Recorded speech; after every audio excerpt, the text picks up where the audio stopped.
La palabra con nosotras, con nosotros. Una reflexión de la palabra cotidiana en diálogo con el acontecer de la comunidad.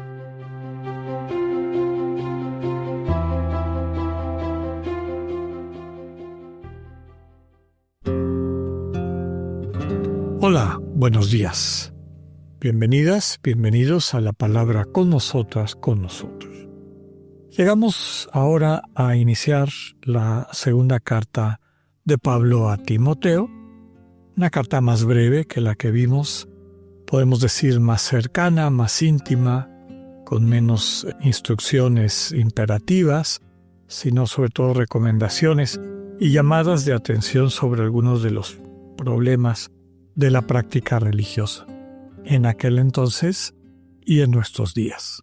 Sin más, porque la introducción y, digamos, el contexto ya lo vimos al presentar las cartas pastorales, vamos a iniciar en el capítulo 1 los primeros 5 versículos que, como siempre, implican saludo, la presentación de quien envía la carta y una acción de gracias por el testimonio de las personas a quienes está dirigida. Nos dice el texto: Pablo, apóstol de Cristo Jesús por voluntad de Dios, según la promesa de vida cumplida en Cristo Jesús, al querido hijo Timoteo. Gracia, misericordia y paz de parte de Dios Padre y de Cristo Jesús, Señor nuestro. Doy gracias al Dios de mis antepasados, a quien sirvo con conciencia limpia, siempre que te menciono en mis oraciones, noche y día. Me acuerdo siempre de las lágrimas que derramaste, y quisiera verte para llenarme de alegría.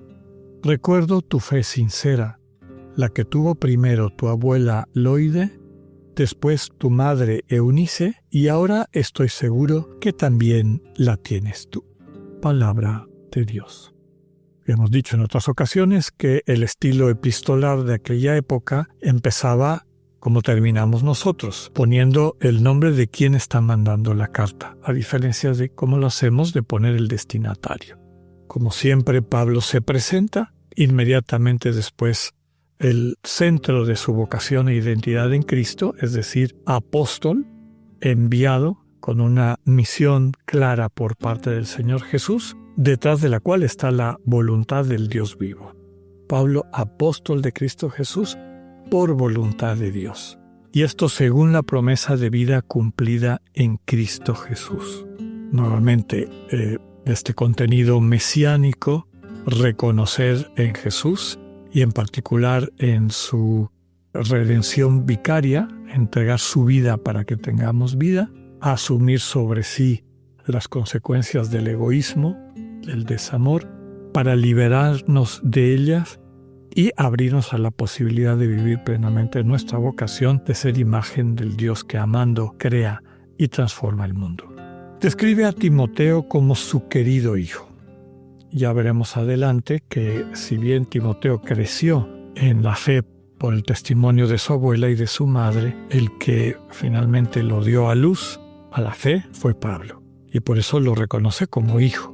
Le desea gracia, misericordia y paz, y hace una oración bendición al Padre y al Señor Jesús, de parte de Dios Padre y de Cristo Jesús, Señor nuestro.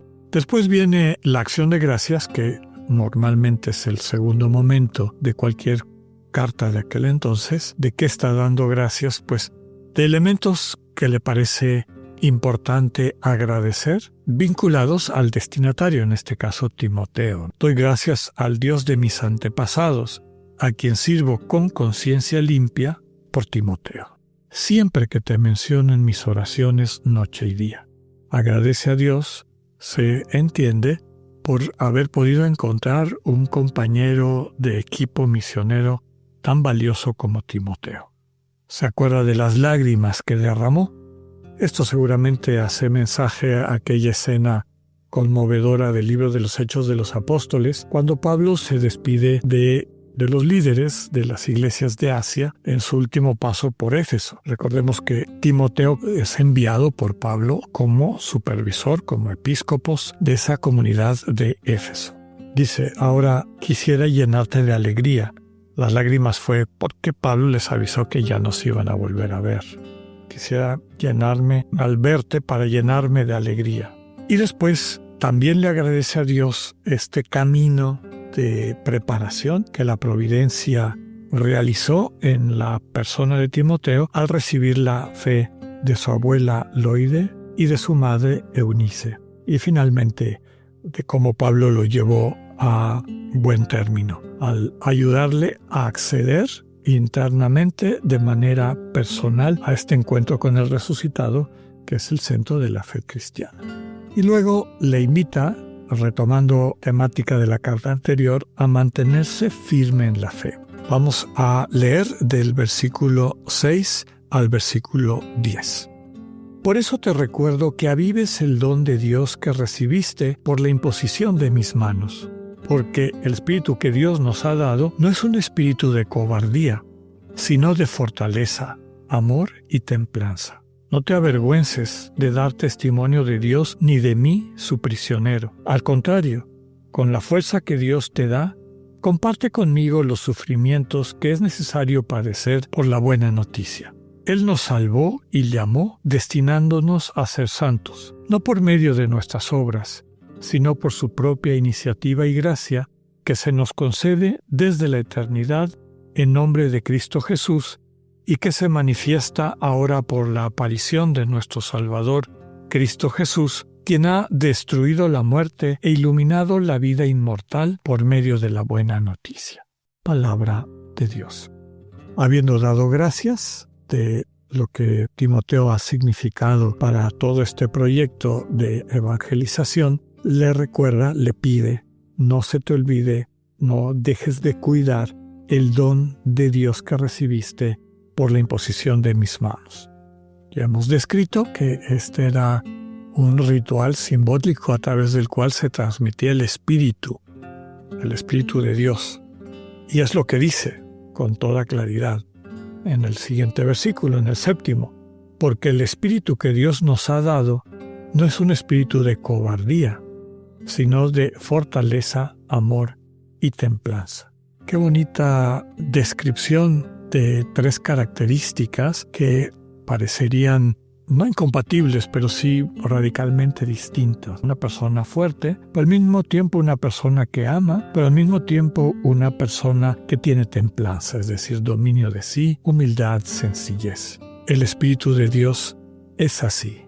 Hace a las personas fuertes, al mismo tiempo amorosas y al mismo tiempo dueñas de sí. Después le recomienda, no te avergüences de dar testimonio de Dios. Ya veremos que varias personas abandonaron a Pablo cuando él fue apresado, pues porque le daba vergüenza ir a visitarlo en la cárcel. Podemos inferir algunas de estas cosas. No te avergüences de que la gente te maltrate por tu fidelidad al mensaje del Evangelio. Eso es fundamental. Al contrario, con la fuerza que Dios te da, comparte conmigo los sufrimientos que es necesario padecer por la buena noticia.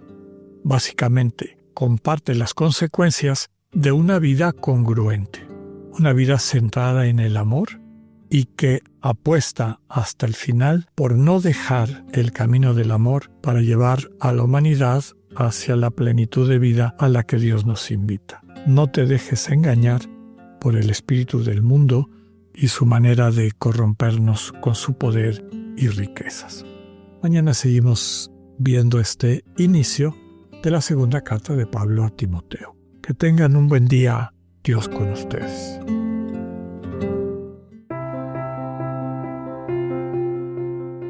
Acabamos de escuchar el mensaje del Padre Alexander Satirka. Escúchalo de lunes a viernes a las 8:45 de la mañana por Spotify o por radioiberoleón.com. Esta es una producción del ITESO, Universidad Jesuita de Guadalajara y Radio ITESO 95.1.